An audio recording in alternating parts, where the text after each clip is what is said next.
자리에 나오신 여러분들을 환영하고 축복합니다. 오늘 전도사님과 함께 나눌 말씀 제목은 하늘에서 빛나는 별, 빛이에요.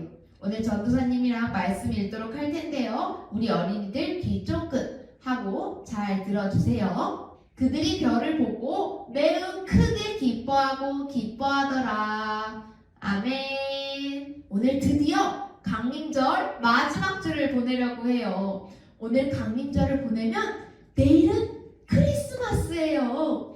마지막 날인 만큼 첫 번째 초, 두 번째 초, 세 번째 초를 지나서 네 번째 초를 켜보도록 할 텐데, 그 전에 오늘도 초를 켜기 전에 지난 시간 말씀부터 복습해 보도록 할게요.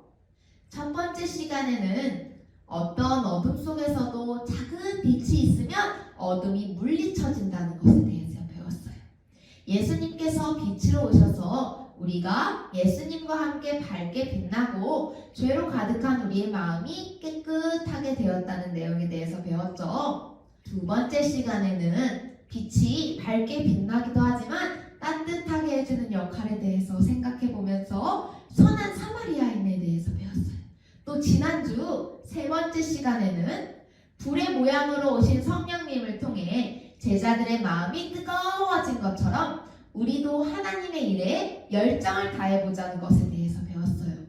이렇게 하나님이 우리에게 예수님을 보내주셔서 우리의 마음이 밝아졌고요. 예수님과 함께하며 따뜻한 마음도 갖게 되고 성령님을 보내주셔서 하나님의 일에 열정을 다하는 어린이들이 되었어요. 오늘도 네 번째 초를 켜면서 빛으로 오신 예수님의 네 번째 빛은 어떤 일인지에 대해서 배워보려고 해요. 벌써 어둠을 물리치는 빛, 차가움을 몰아내는 빛, 게으름을 데우는 열에 대해서 배웠어요. 또 어떤 빛이 있을까요?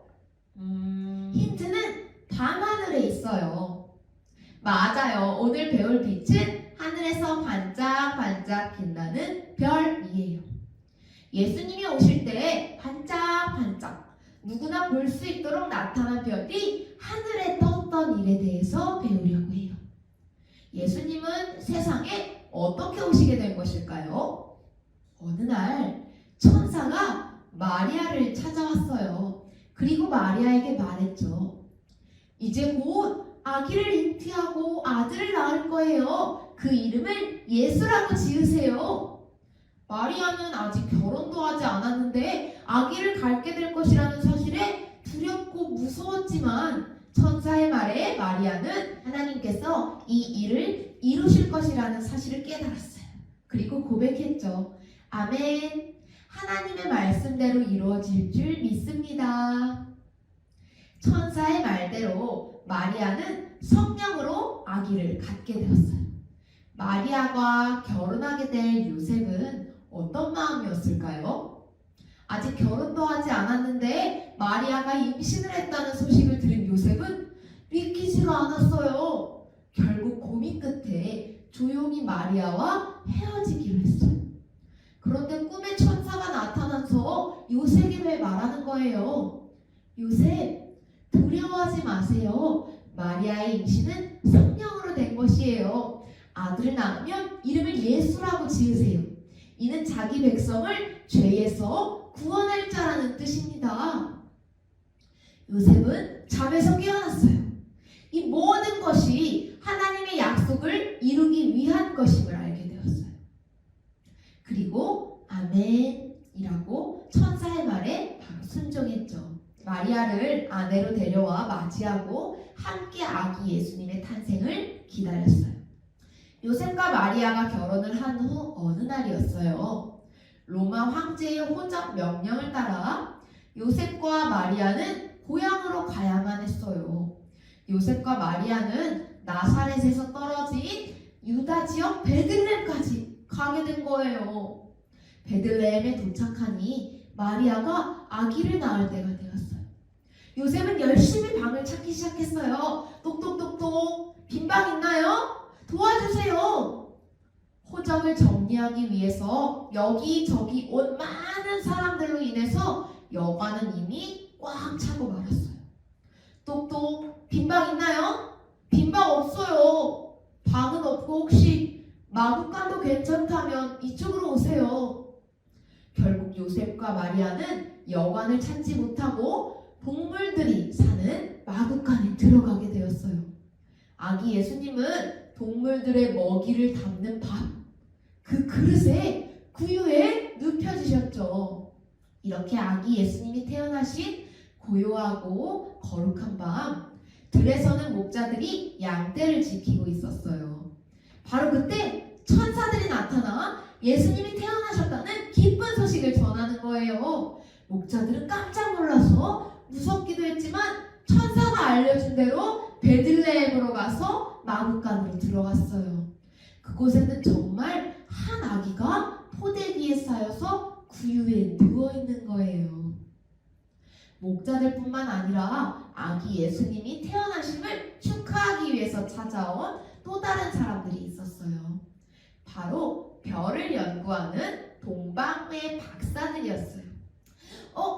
저기 유난히 반짝이는 저 별은 뭐지? 이 땅에 존귀한 왕이 태어나셨나봐. 그럼 우리 함께 저 별을 따라가서 왕께 선물을 드리자.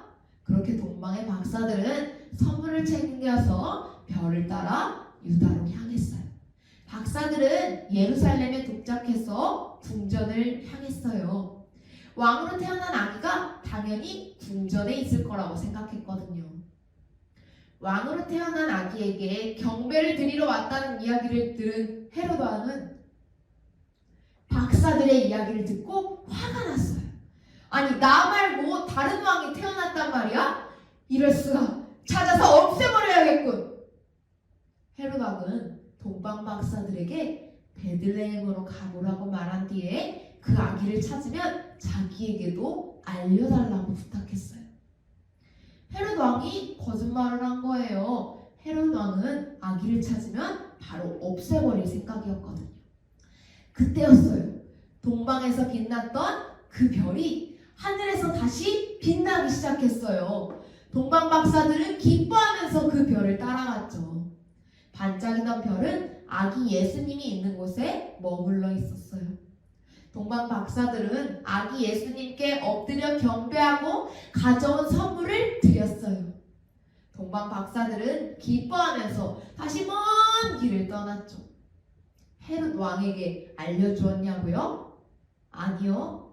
하나님께서 천사들을 동방 박사들에게 보내셔서 헤롯 왕에게 가지 말라고 말씀해 주셨거든요.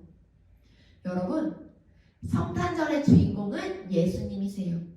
예수님이 태어나신 날 가장 크고 밝게 빛나고 있는 그 별은 누구에게나 보이는 별이었어요. 하지만 그 의미를 알던 사람은 왕을 경배하러 온 동방 박사들 뿐이었어요.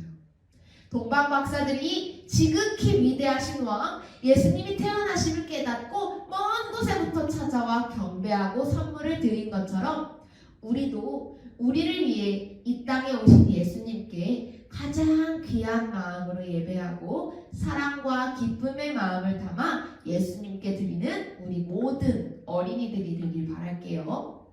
우리가 오늘까지 4가지 빛에 대해서 배웠어요. 우리에게 빛으로 오신 예수님으로 인해서 어둠이 밝아지고 차가운 마음이 따뜻해지고 성령님으로 인해서 뜨거워지고 밝게 빛난 별로 오셨던 예수님으로 인해 이제 우리는 어둠 속에서 가장 빛난 별이신 예수님과 함께 승리했어요. 우리 어린이들 이 오늘 강림절 4주만 기억하는 게 아니라 항상 예수님을 기억하고 승리하는 어린이들이 되길 바랄게요. 기도하겠습니다. 사랑이 많으신 하나님, 오늘도 저희가 함께 예배를 드리게 하심에 감사드립니다. 강림절 기간 동안 지난 4주간 예수님의 빛으로 오신 예수님을 기억하고 어둠이 밝아지고 차가운 마음이 따뜻해지고 성령님으로 뜨거워지고 밝게 빛난 빛으로 오신 예수님까지 배우게 되었습니다. 우리 어린이들이 오늘 강림절 4주 동안만 예수님을 기억하는 것이 아니라 예수님을 항상 기억하면서 4가지 빛으로 오셨던 예수님을 기억할 수 있도록 도와주세요. 그리고 어린이들 마음속에 항상 함께 해주셔서 우리 어린이들이 그 예수님의 빛을 항상 간직하며 살아갈 수 있는 어린이들이 될 수 있도록 언제나 함께하여 주세요. 예수님의 이름으로 기도드렸습니다. 아멘.